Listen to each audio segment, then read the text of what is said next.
Ngaguram Kanganjani Umat. Perkenalkan, kami dari kelompok 1. Saya Nikomang Ecadina Agustina. Saya Nina Harisma Dewi. Saya Uda Farah Karniasa. Saya Adineng Aprilia Inayutnyani. Saya Iko Maksudnya. Di sini kelompok kami akan memaparkan seberapa Pancasila sih kami. Selamat menonton. Pendapat saya mengenai sejarah kelam PKI di Indonesia, yaitu hal ini mengacu pada peristiwa-peristiwa bersejarah yang terkait dengan Partai Komunis Indonesia atau PKI pada tahun 1960-an. Beberapa peristiwa penting dalam sejarah kelam PKI di Indonesia meliputi Gerakan 30 September 1965 atau G30S.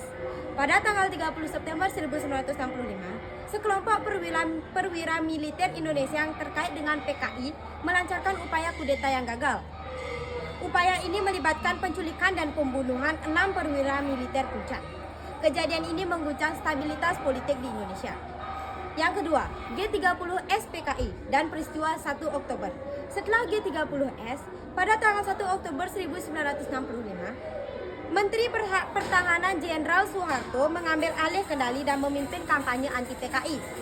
Kampanye ini disertai dengan tindakan keras terhadap anggota dan simpatisan PKI. Yang ketiga, pembantaian massal. Seiring dengan kampanye anti-PKI, terjadi pembunuhan massal yang menewaskan sejumlah besar anggota dan simpatisan PKI di berbagai wilayah Indonesia. Angka kematian yang tepat masih menjadi perdebatan dan menjadi topik kontroversi hingga saat ini. Yang keempat, larangan dan penghapusan PKI. Pada tahun 1966, pemerintah Indonesia melarang PKI dan menghapuskan partai tersebut. Anggota PKI ditangkap, diasingkan, atau dihukum mati. Ada kesaksian dari Alpia Maukasebabe, 84 tahun, warga Kabupaten Kepulauan Sangihe, Sulawesi Utara, merupakan saksi sejarah pemberontakan G30 SPKI di rumah keluarga Jenderal Nasution Godokusumo. Ia menyaksikan penyerangan yang membuat Ade Irma tertembak.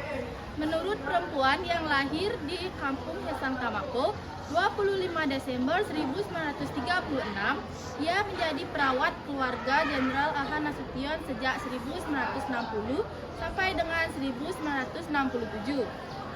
Ketika Ade Irma Nasution tertembak dan akan dibawa ke rumah sakit, dia masih dalam kondisi hidup. Saya bersama ibu dan 2 orang lainnya yang membawa ke rumah sakit, katanya mengisahkan. Saat kejadian, kata Alpia, Kapten Pierre keluar dengan kaos abu-abu dan celana tentara menemui orang-orang yang jahat itu. Lalu mereka menanyakan di mana Nasution. Dan Pierre menjawab, dialah Nasution. Pada saat itu, Bapak Nasution disuruh lari dan bersembunyi. Namun, Bapak tertembak kakinya, tutur Alpia. Saat ini, Alpia Maukasebabe masih menyimpan beberapa dokumen serta barang pribadi milik keluarga Nasution Godokusumo sebagai kenang-kenangan. Adanya Kepres 17/2020 ini mengatur mengenai pembentukan tim penyelenggara non-yudisial pelanggaran hak asasi manusia yang berat pada masa lalu. Yang selanjutnya dalam Kepres ini disebut tim PPHAM. Nah, tim ini berkedudukan di bawah dan bertanggung jawab untuk kepada Presiden dengan susunan tim terdiri dari tim pengaruh dan tim pelaksana.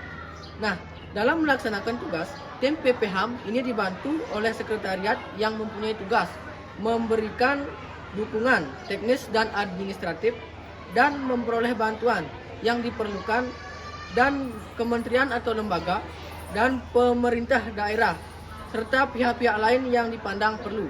Nah, Inpres 2/2023 dibuat dalam rangka pelaksanaan rekomendasi tim penyelesaian non-yudisial pelanggaran HAM yang berat masa lalu yang selanjutnya disebut dengan tim PPHAM.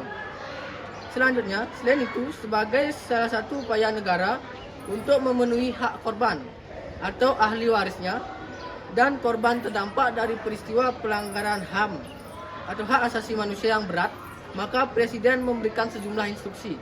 Nah, instruksi tersebut ditunjukkan kepada 19 menteri dan kepala negara. Hari Kesaktian Pancasila pada tanggal 1 Oktober adalah hari penting dalam sejarah Indonesia yang memadai peristiwa penting pada tahun 1965. Pancasila, dasar ideologi negara Indonesia, dianggap memiliki sifat yang ampuh dan sakti, dalam arti memiliki kekuatan yang besar dalam menjaga kesatuan dan keutuhan bangsa Indonesia. Memperingati ini bertujuan untuk menghormati Pancasila sebagai landasan negara Indonesia. Pancasila dikatakan lahir 1 Juni 1945. Ada yang mengatakan 1 Juni 1945 hari lahirnya istilah Pancasila. Sedangkan Pancasila yang benar dan sah yang terdapat dalam alinea keempat Undang-Undang Dasar Negara Republik Indonesia 1945. Memang benar, tanggal 1 Juni 1945 adalah saat pertama kali istilah Pancasila digunakan secara resmi dalam sejarah Indonesia. Pancasila muncul dalam pidato pertama Soekarno di depan Badan Penyelidik Usaha Persiapan Kemerdekaan Indonesia atau BPUPKI. Namun Pancasila dalam bentuk yang lebih rinci dan resmi terdapat dalam pembukaan Undang-Undang Dasar Negara Republik Indonesia tahun 1945, khususnya pada alinea keempat. Pancasila yang sesuai dan sah adalah yang terdapat dalam pembukaan Undang-Undang Dasar Negara Republik Indonesia tahun 1945, khususnya dalam alinea keempat. Ini adalah rumusan resmi dari Dasar Negara Indonesia yang mencakup 5 aspek prinsip dasar, yaitu yang pertama, ketuhanan yang Maha Esa, yang kedua, kemanusiaan yang adil dan beradab, yang ketiga, persatuan Indonesia, yang keempat, kerakyatan dan dipimpin oleh hikmat kebijaksanaan dalam permusyawaratan perwakilan, dan yang terakhir yang kelima yaitu keadilan sosial bagi seluruh rakyat Indonesia. Sejak saat itu, Pancasila dalam bentuk alinea keempat Undang-Undang Dasar Negara Republik Indonesia 1945 telah menjadi dasar ideologi negara Indonesia dan prinsip-prinsip yang mengatur negara dan masyarakat. 1 Juni dianggap sebagai hari lahirnya istilah Pancasila. Sementara isi Pancasila yang resmi terdapat dalam Undang-Undang Dasar Negara Republik Indonesia tahun 1945.